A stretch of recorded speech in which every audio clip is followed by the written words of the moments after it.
Reilly. After his remarks, you can ask him some questions, and we may be joined later by a couple of players from Nebraska as well. Coach Reilly. Okay, we're obviously very disappointed in losing the game. We congratulate Tennessee. They did what we couldn't allow them to do. Kind of two major factors. We had a hard time blocking defensive front and. Of course, number 9 in particular, and then we gave up big plays.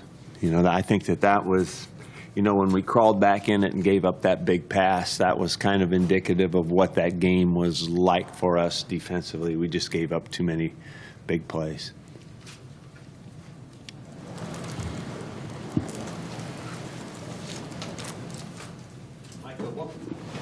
What would you attribute the defensive struggles today to? Well, I think that the athleticism of the quarterback was a factor. Sam, I think that he, when he did a nice job of throwing a lot of balls right on time, but it looked like to me too that when it wasn't there, when it wasn't right on time, he moved around, bought time, or he moved around and ran.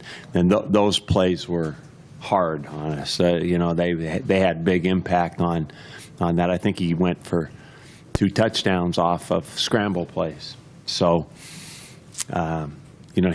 his athleticism gave them a lot of extra opportunities. But the other thing is too, we gave up.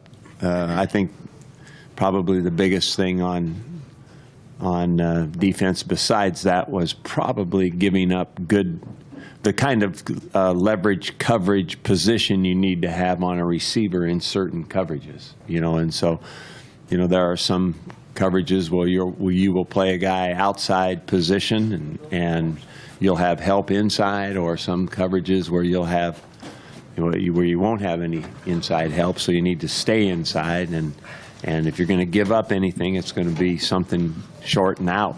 And we gave up big plays against, in parts of the coverage where we shouldn't have been able to do that. This guy played a heck of a game. He made all the plays that he could have, despite a bunch of pressure, and kind of crawled our team back into a chance to win it late.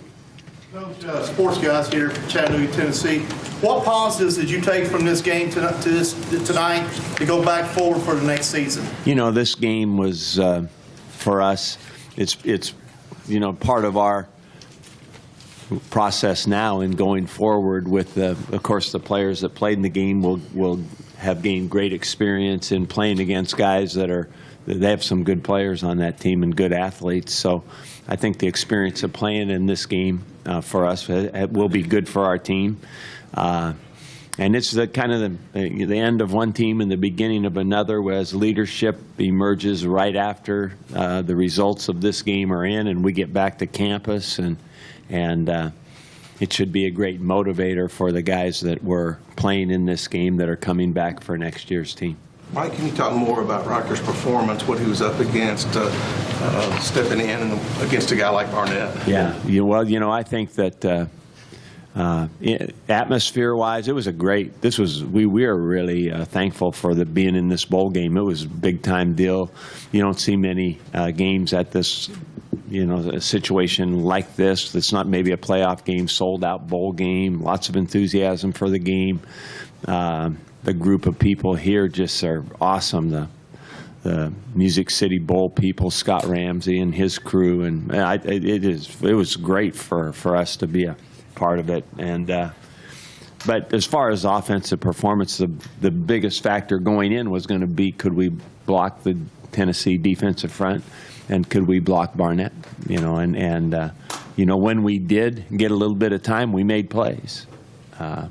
And that's why I said he just about made all the plays that he could have made that had any semblance of just giving him enough time to do it. And we knew he was well prepared and that he's a good player and that given the chance he'd make plays. Can you talk about Ryker, about going up against their defensive front? You've heard enough from me. Yeah, I mean, Barnett's a good player, obviously. I mean, I hate to say it, but he is. He talked a lot of trash out there, but yeah, he's a good player. You did talk about it. Oh, yeah. Feel like trying to get in your head, you think? Yeah, I mean, he had obviously he had a bunch of sacks and a lot of hurry-ups on me. So, I mean, he's getting in the backfield pretty quick, but, you know, it's a combination of things. It's maybe not blocking him right. It's me holding on the ball too long or good coverage, you know. So, I mean, it's a combination of things of him getting in the backfield. How difficult is that when their defensive line is putting so much pressure on you all day? Yeah, I mean, it forces you to get the ball out quick, obviously, and yeah, it kind of disrupts your timing with your receivers and stuff. So, yeah, it was a big factor, I think, in our offense was, you know, Barnett. Ryker, he only got home once, actually, late, I guess about 3.5 minutes left in the game. But obviously he was a factor all day. You felt like That's his only sack. Oh, well, he must have. He seemed like he's back there all the time, but yeah, I felt like I had a lot of hurry-ups, and I always just had to kind of know where he was at on the field and which side he was on. But yeah, I thought, yeah, he's a good player. Ryker, was there a big difference, did you feel like, between what you saw with Tennessee's defensive front and maybe what you guys have seen in the Big Ten? Well, I mean, I only played in one start against Maryland.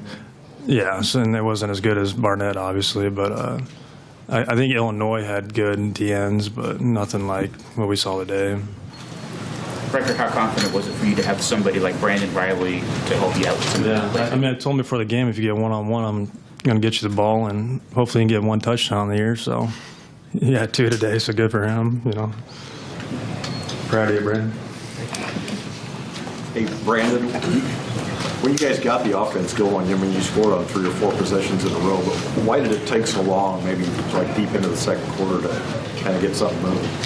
Yeah, I don't think there's one certain thing, you know, that held us back, but, you know, with Reich back there, we know he's going to put the ball where we can catch it, and, you know, it kind of took a little longer than we wanted, but, you know, once he got in a rhythm and rolling and got some time, and it shows we could be pretty explosive at times.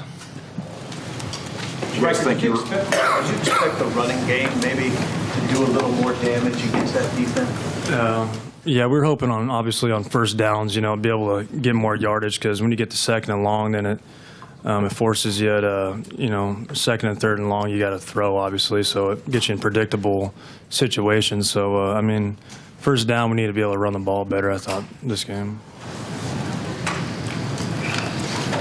Hey, Ryker, as the game progressed, how aware of are you of Barnett, where he's at, and what's going, like, what's the process in your mind, because he was after you all game? Yeah, I mean, at the start of the game, I mean, you obviously know he's coming, but then, like, towards late in the fourth quarter, when they know you're going to throw, and he just, you know, ready to tee off on you, and you're like, which side is he on? Make sure you know, block him. And late in the game, I think I got sacked by him, and my head was just like I was seeing stars, and I thought I was concussed, and I think I might have a mild concussion. I'm not sure, but yeah, it was. Yeah, I mean, he's in the backfield a lot. Hey, Ross, what sort of challenges did Josh Dobbs present you guys today? I mean, obviously he can do it all. You know, he can throw pretty well, and you know, when it breaks down, he's really good at you know, finding the open lanes. And if your rush lanes aren't good, he'll make you pay for it. Hey, Brandon, what will you remember most about this season takeaway, not just today, but the entire journey? I'd probably say that just the bond this senior class has.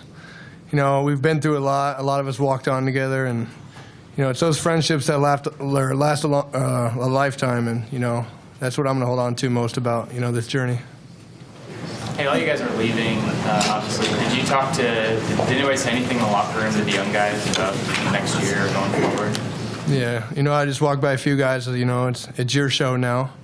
You know, be accountable and hold the other guys to that, you know, that high standard, and, you know, don't let your opportunity slip away.